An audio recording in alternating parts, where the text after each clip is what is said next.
I'm glad that we have you on the call to make it clear. Well, All right, Maggie, take it away.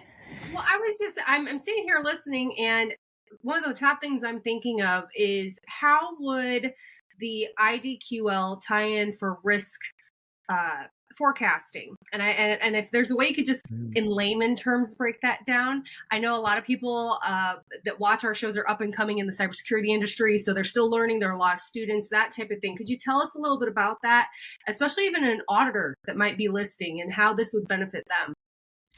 Yeah, sure. I think there's maybe a few different ways to look at it and think about risk. One is that we're trying to reduce complexity, or trying to address the complexity that's out there and make it more manageable. Especially when we have applications or data distributed across multiple cloud environments, right? So that's inherently complex. So we're trying to establish access rules and policies in a single way, in a standard way, so that they can be consistently implemented across the different environments where that data or where those application resources are deployed.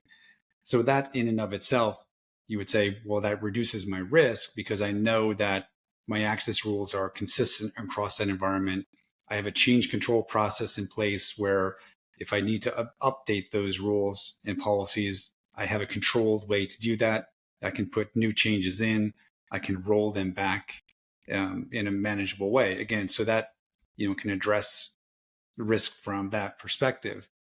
Then you can also say, well, part of the policies I'm writing can incorporate risk metrics that come from some third-party system, or maybe some internally developed risk analytics module that we have.